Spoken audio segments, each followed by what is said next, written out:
JN เล่าค่ะรถเล่าข้าพเจ้าประคำรีวิวมื้อนี้มาพร้อมกับ Isuzu D-Max เนาะคันนี้เป็นสีขาวงามเลยออปชันโคตรเต็มเนาะมีกล่องมีจอยครบปุ่มสตาร์ทเบาะไฟฟ้ามีแอร์หลังให้ครบสุดเลยเด้อเป็นเกียร์กับผู้6สปีดอีกเนาะแบรนด์สามารถปรับพับได้สะดวกสบายตาฟื้นตาไฟแจ่งๆแจ่มๆใสๆเป็นตา LED แบบนี้อีกเนาะซูมหน้าหล่อๆเท่ๆเลยเด้อทุกคนเด้อมึงตินี่เบิดในโตรถนี่ข้อยโคตรมักตาไฟบอนนี้แฮงเนาะมับๆๆๆเอาว่าซะเนาะ แล้วก็โปรโมชันในต้นปีนี้เขายังมีแถมฟรีตู้เย็นใหญ่ให้อีกเนาะแล้วก็รับประกันมือสร้างให้อีก6เดือนเด้อขึ้นป้ายโอนซื้อให้อีกหลากหลายอย่างเนาะประกันผอประกันภัยให้ครบสุดเอาไปพร้อมขับพร้อมขี่ได้แบบปลอดภัยสะดวกสบายเลยคันนี้โคตรงามแฮงเนาะลืมบอกว่ารถคันนี้แม่นขายปี2022เนาะน้ำใส23เด้อเดี๋ยวเราจะพาทุกคนไปเบิ่งนะครับส้มกันเลยไปสบายดีทั้งสองเองเกเอ็นแล้วคาร์โรล่ามื้อนี้มี Isuzu D-Max เนาะจะมานำเสนอคันนี้มันเป็นถ่ายปี22น้ำใส23เด้อ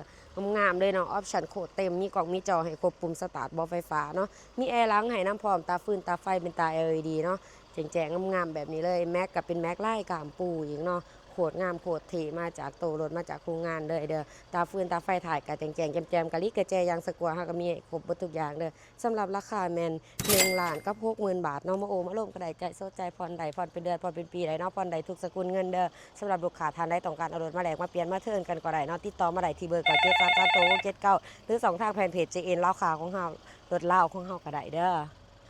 ไปใครเข้ามาเบิ่งข้างในนำกันเลยข้างในงามๆเนาะหุ่มห่อบ่หนังสีดำมาจากโรงงานเลยบ่ใหญ่ๆเลยเนาะนั่งแบบนิ่มๆเลยคันนี้บ่ใหญ่บ่หนุ่มแห้งเนาะขอบขางประตูก็ห่ออุ่มห่อบ่หนังให้เรียบร้อยแวนปั๊บพับได้สะดวกสบายแบบนี้เลยนี่เนาะนี่เดี๋ยวมาเบิ่งเบื้องข้างหลัง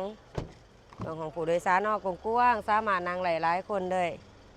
กว้างได้เนาะบ่นิ่มๆเนาะลำโพงเทิงก็มีให้ลำโพงคูอีกเนาะนี่ลำโพงเทิงเพดานก็มีให้เสียงดังฟังทุ่มแน่นอนเบื้องประตูสีขางก็มีให้อีกมีแอร์หลังให้น้ำพร้อมเย็นทั่วถึงแน่นอนนั่งหลายคนบ่ต้องยานว่าสิฮ้อนเนาะขอบขางก็ใส่ให้เบิดครบสุดเลยเนาะรถก็รถเดิมๆเด้อมีดออกมีดอักมีให้ครบเบิดทั้ง4เบื้องประตูเลยนี่เนาะจุ๊บๆงามๆแบบนี้หาได้ยากเลยพวงมาลัยจะเป็นพวงมาลัยมัลติฟังก์ชันเนาะจุ๊บๆงามๆมีหน้าปอกหน้าปัดให้งามๆแบบนี้เลยมุมห่อหนังให้เรียบร้อยเบิดทุกอย่างเลยเนาะนี่เนาะ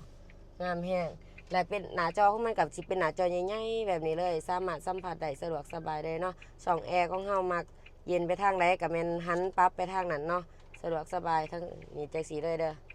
นี่เนาะหันผุนหันผีแล้วก็สำหรับระบบแอร์ของเฮาจะเป็นระบบออโต้เนาะนี่มีการปรับออโต้บนนี้น้ำและบนนี้จะเป็นการลดแอร์เนาะการลดแอร์ลงเพิ่มแอร์ขึ้นกะเอาขึ้นจังซี่อยากลดลงกับโคมลงสะดวกสบายเลยเนาะ เปิด AC เพื่อให้เพิ่มความเย็นหลายๆอย่างเนาะและเป็นเกียร์กระปุก6สปีดเนาะคันนี้เนาะจะมีกล่องถอยขึ้นมาในหน้าจอน้ำย่ำเขาเกียร์ถอยเดี๋ยวเขาเกียร์ถอยให้เบิ่งนี่งามๆเลยที่แบบนี้เลยแจ้งเลยเนาะและก็ยังมีเบาะไฟฟ้าสามารถปรับได้8ระดับให้น้ำพร้อมเนาะ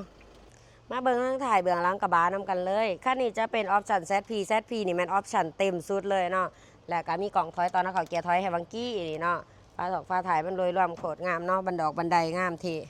แล้วใครขับมาเบิ้งแม็กไดเนอร์บัดนี้แม็กไดเนอร์เดิมๆมาจากโรงงานมาจากโตรถเด้อมีห้อยขีดขวดตามการใส่งานอันนี้แม่นเฮาบ่ทันได้ล้างบ่ทันได้อนามัยเนาะเบื้องทางหลังบอลแม็กไดเนอร์เนาะมันก็สิเปื้อนน้อยๆนึงอนามัยแล้วก็จบงามคือเก่าหัวหนอกหัวน็อตอยู่ครบทุกจุดทุกมีทั้งสองข้างแบบนี้ตาฟืนตาไฟนะมักแห้งเนาะที่แห้งมับว่าซะกระดิกระแจยางสกัวเฮาก็มีให้ครบหมดทุกอย่างเลยเดี๋ยวพาเบิ่งของเจ้าของเครื่องฟังเสียงจักเสียงเครื่องนำกันเลยจักดีแอร์เย็นโซล่างแนน จากนิ่มๆเนาะจากบัวซึมบ่เป็นไอบ่เป็นควันเด้อหมอฟืนหมอไฟยังใหม่ๆแจ่มๆเลยหัวหนอกหัวนอดก็อยู่ครบทุกจุดทุกนิดเนาะงามๆเดิมๆแบบนี้เลยนี่เนาะฟ้ากระป๋อกระโปรงทุกอย่างงามๆเดิมๆเนาะนี่สวยแห้งฝากไปติดรถคันเดอร์กับรถคันนี้เนาะ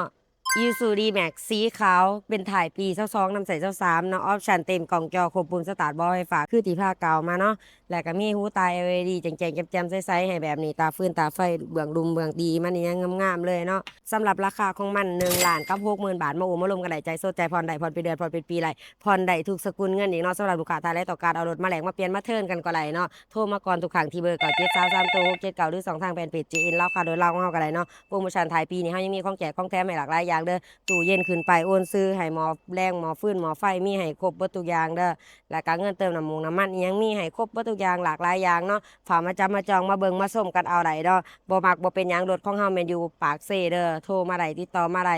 ที่เบอร์ของเฮาที่เฮาเว้ามาเนาะก็733ตัว679นั่นเองเนาะฝากกดไลค์กดแชร์กดติดตามช่องของเฮาไว้ขอขอบใจทุกคนที่รับชมบ๊าย